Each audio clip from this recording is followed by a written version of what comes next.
Hello everybody and welcome back to my Minecraft tutorial series, and this is episode 20 in a series of videos designed to help new players in Minecraft get started. So, okay, today I want to look at compasses, maps, clocks and item frames. So if you remember in the last episode we got a bunch of stuff. We got some gold, we got some iron, we got some redstone, among many other things, and I want to show you some of the uses of them today. So the resources you're going to need today is going to be some gold. You're going to need at least 4 gold, 4 iron, 2 pieces of redstone. You're going to need some leather and some sticks, because we're going to make some item frames today as well. So I want to show you item frames because if we put compasses, clocks and maps, which is what we're also going to craft, into an item frame, you will actually see that there is a little animation. So I want to show you that as well. So the first thing that we're going to craft is a compass. And a compass is 4 iron ingots with a piece of redstone in the middle, and you get a compass. And a compass is a very, very useful tool in Minecraft because what it does is it shows you your original spawn point. So you can either put it in your hand and look at it in your hotbar down there. I prefer looking at it in the hotbar, and wherever the needle faces is your original spawn point. Like mine is right over here. I know where I spawned. It was just through the side of this lake. So as you can see, the needle will show you where you are to go. So my spawn point was about here. There we go, as you can see it's beginning, there we go. My spawn point is around about here. So that's what the compass does, it points to your original spawn point. So if you're ever lost in the game, a compass can be a valuable asset. If you have a home built near your spawn point like I do, then you are pretty well set, to be honest. Pretty much everything is nearby. So I will never ever get lost without this. I can find my way home anyway. So we have a compass.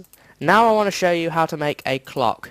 And a clock is the exact same recipe but using gold ingots with a dash of redstone in the middle, and you get a clock.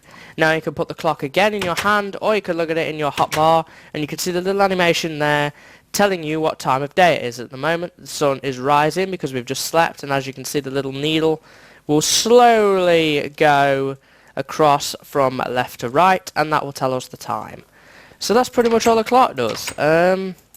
So now what I want to show you how to do, well, what I want to show you how to do is craft a map. So a map is a compass surrounded in paper, and you get given an empty map. And this was changed in 1.4. You used to have to go and map it out. This is no longer the case. If I get the empty map in my hand and right click, it will begin to fill out my nearby area, and it's done on a grid pattern. So at the moment, as you can see on mine, if you look at the map in my hand, if I head out towards over here, towards the forest, I'm going to go off the edge of the map. But if I come back across this way, I'm still also off the edge of the map. Maps have, so if I come across here, for example, it's mapping over here.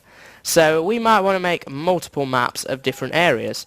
So for example, because of the fact that if I want to map over this area, I'm going to be off the map. So it might be worth me making another map over at my farm, or over there somewhere, take my craft another map, and then put the two together. It's based on a gridded pattern so you can see what's going on, which I think is quite useful. So I actually have enough to make another map. So why don't we do that? I don't know if it's the same as it used to be, whereby before it was based on where you crafted it. I don't think it is anymore. I want 2 compasses because I want to use one for another map, and the remaining one will be just used as a compass on its own. So if I head over to this area over here to we'll just go across here towards my farm. We can come across here and right click, and here we are. Here is another map. Now this map, if I look at it right, shows our pond on the northern part of our farm. So At the moment, each tile on this is a block. So what we can do is we can actually make maps zoom out. So to do that, we're going to do another little crafting recipe, and we can also clone maps as well. So if you wanted to make multiple maps of the same thing, what you need to do to make multiple maps is, I'm not going to do it because I'm going to waste all my iron otherwise, but if you were going to make a cloned map, you would put your original map with an empty map in your crafting window, and you would get 2 maps back, and they would be exactly the same. I don't have another reason to make another map. If you're on a multiplayer server, it could be very useful though. So we're going to take our original map and surround it with paper. And what this will do is make a more zoomed out version. So if I look at it again, as you can see, much more of it has now been zoomed out. And you can keep doing this another 2 times after this. So now, as you can see, I'm more towards the centre of my map. You may notice the right side is not filled out. That is because I have not been there yet, and I have not been to those chunks. So there is no point really until I go over there putting that map up, because it's only half a map. So what we're going to do is we're going to put this map up.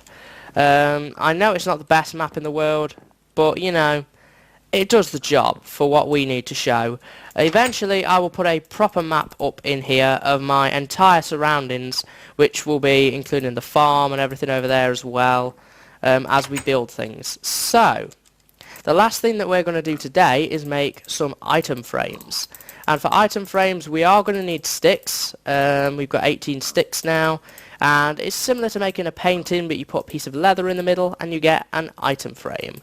So an item frame is designed so that you can put items inside. So you right click it on a wall, it looks like that. It's got like a little birchwood texture. You can left click it and you can get it back, and you can put any item in there. If I right click a piece of cobble in there, as you can see, it displays a piece of cobble. If you right click it, it will rotate it, interestingly enough. But we don't want to do that, so let's left click it and you get your item and the item frame back. You can put weapons in there if you want, and it gives this sort of nice 3D effect in there, but we don't want to do that. What we want to do with our item frame is put some of the different things in. So if I put a clock in, the clock will actually display. It's very difficult to see, but you will be able to see it rotate slowly over time. Let's get the item frame back. I could put the compass in there. It will always point that way because that is the way to my spawn. But if you were to go somewhere else and point it in a different direction, then it would display something a little different. So finally, we're going to show how a map works. So you can right click it on the wall again, and here is my map. Right click the map and it puts the map inside the item frame. So as you can see, this is a map of my surrounding area. There is where I am on the edge of the map. You can see my start of my farm is up there and the shed. And you can go right up close and take a good look at it. There's a lava pool down there, some stone and some of the lakes over there. So as you can see just a little bit around it. You will get your map back, of course, when you undo that, or I could just put this uncompleted map in it, but I don't think that looks very good. So what I'm going to do is I'm going to put my completed map in it, which is this one. For now, I will put a proper map in it eventually, I would imagine. Though, if I make that larger, I might get everything on.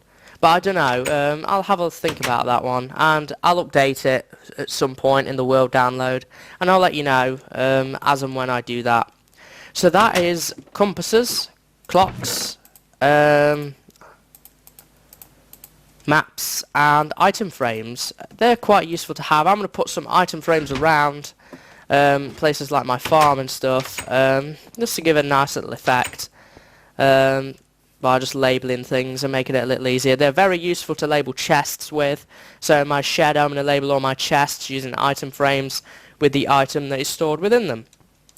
So I'll be doing that. It might not be in the next episode's world download or not. I don't think it will be. Well, this episode's world download, actually. I don't think it will be in by then. I would imagine it will be done in a couple of episodes' time. But yeah, so that is those items covered, and I hope that you can make use of them. So now then, that is going to be it for today, but I just want to let you know what's going on in the next episode, because we've got a fairly big project coming up. I think in the next episode what I want to do is I want to extend the cottage. I want to add another room onto the side of it. So as you can see here, we're going to add another room onto the side of it because it is quite small at the moment. I think it would look a whole lot nicer if I added another room and we put some decking out back. Put some decking over here because we've got a bit more room over here, so putting some decking out might be quite nice. So I want to do that, and I also, in this other room that we're going to have, this is going to be like my kitchen area, that other room over there will be like a living space, and I'm going to put some of these in here, and I'm also going to get to grips with some dyes, and we're going to make some carpets out of wool in the next episode. So it's going to be quite a big building project. I'm going to add onto the side of this house. I might start it off camera, like take these bits out, just so that you don't have to watch that, because it would become a bit of a pain, and I'll probably mark a few things out as well. But typically that's what we're going to be doing in the next episode, and then we're going to be doing woolen dyes. And I think after that what we might do is we might do the jukebox, is what I'm thinking, because we do have the diamonds and I really want to do the jukebox. So I think we'll probably do that one after, because the jukebox is a really fun tutorial, trust me, you'll enjoy that one. It's probably one of the funnest tutorials we'll do in a long time. Get to run around with skeletons and creepers and have all that fun, so I'll give you something to look forward to upcoming in this tutorial series. So I thank you for watching today, guys. I hope you found something useful. There are a couple of useful items, so I hope that you can make some use out of them now you know about them and their uses, and I hope to see you in the next episode. So as I say, thank you for watching this episode, and see you later, and have a good day.